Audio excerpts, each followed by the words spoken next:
Bran Stark, vamos combinar? Ele é o grande vencedor do Jogo dos Tronos, certo? Mas o que de fato aconteceu dentro da cabeça dele para chegar até ali? Hoje, a gente vai fazer uma verdadeira autópsia psicológica de uma das transformações mais malucas da ficção. A gente não vai tratar o Bran como um personagem, mas sim como um quebra-cabeça fascinante.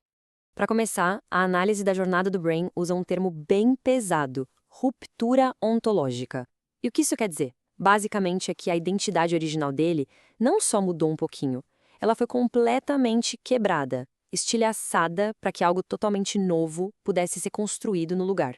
Então, a grande pergunta que fica é como é que aquele garoto curioso e sonhador de Winterfell virou aquele rei frio, distante, que sabe de tudo? Para desvendar esse mistério, a gente vai usar a psicologia da personalidade para analisar cada passo dessa transformação.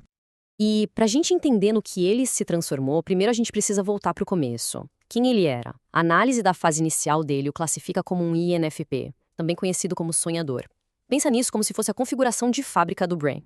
A principal característica de um INFP é algo chamado sentimento introvertido. Traduzindo, é uma bússola moral que aponta para dentro. O jovem Bran não se guiava pelo que os outros esperavam dele. Ele se guiava pelo que ele sentia que era o certo, lá no fundo. Isso tornava empático, claro, mas de um jeito bem pessoal, bem dele. E aqui entra um debate interessante. Por que ele escalava tanto? Uma teoria diz que era pela adrenalina, pela sensação do vento, da altura, uma experiência física. Mas a teoria INFP, que essa análise apoia, diz que não. A escalada era só um jeito dele alimentar a imaginação gigantesca que ele tinha. E a prova está na boca do próprio Bran. Ele não dizia, quero sentir a adrenalina. Ele dizia, eu quero tocar o céu. Para ele, escalar era sobre ver mais longe, sobre imaginar o que tinha além daqueles muros de Winterfell. Era um ato de imaginação, não de esporte. E as evidências não param por aí, né? Pensa bem. Ele era obcecado pelas histórias de magia da velha ama, não pelas aulas de política. Ele vivia num mundo de mitos, de possibilidades. E foi justamente essa curiosidade, essa vontade de ver o que estava escondido, que o levou até aquela torre e a sua queda. Era a natureza sonhadora dele em ação. E aqui que a história vira de ponta cabeça. A queda foi só o começo de uma série de traumas que não só abalaram a mente dele, mas que literalmente a despedaçaram. Foi o início de uma transição psicológica brutal. A análise mostra que foi uma sequência de nocaute. Primeiro, a queda, que tirou dele a identidade de aventureiro. Depois, o wargame, que era uma fuga para o instinto animal e o afastava cada vez mais da sua humanidade. E por fim, o golpe de misericórdia, o download. Milênios de história, de conhecimento enfiados na cabeça dele, de uma vez só. O que aconteceu com o Bran é muito mais sério que um estresse pós-traumático. A psicologia chama de dissociação do ego. O trauma foi tão violento que a personalidade original dele, o eu do Bran, foi praticamente apagado para dar lugar a uma nova estrutura. Uma que conseguisse aguentar o peso de saber tudo. Para a gente ter uma ideia da dimensão disso, imagina o seguinte: tenta baixar a história inteira do mundo. Cada guerra, cada nascimento, cada segredo, direto no hardware de um único cérebro. O que ia acontecer? O sistema ia entrar em colapso. A sua personalidade, suas emoções, seus valores, tudo isso ia virar ruído e atrapalhar o processamento.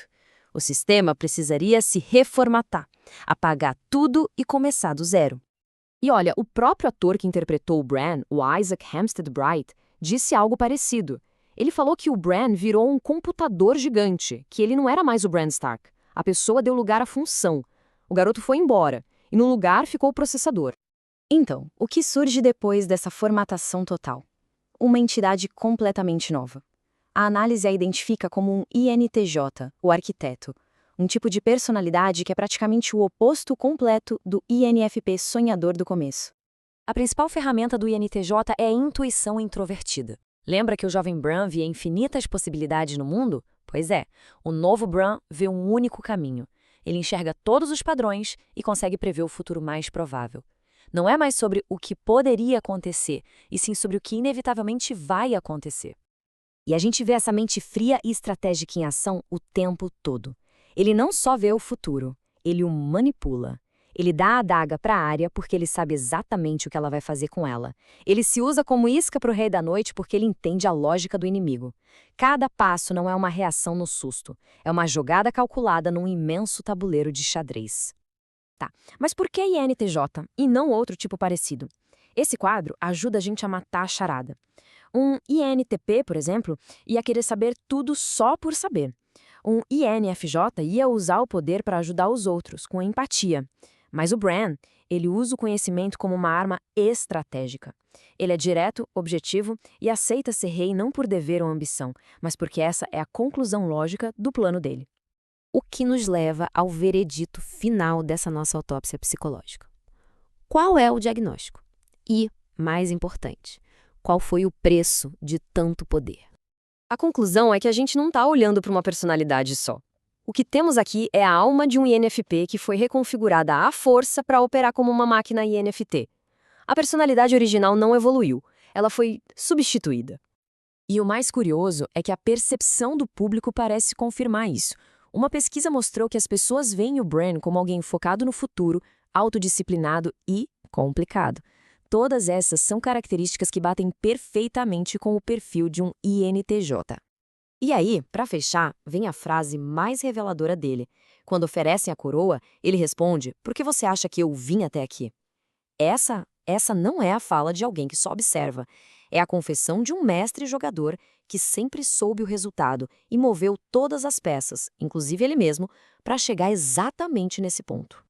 O que nos deixa com uma última pergunta, uma pergunta bem perturbadora. O Bran se tornou o governante perfeito, lógico, sem desejos pessoais, que sabe de tudo. Mas essa perfeição toda valeu o preço de uma alma humana? No fim, a história de Bran Stark talvez nos diga que para vencer o Jogo dos Tronos é preciso deixar de ser uma pessoa e se tornar o próprio jogo.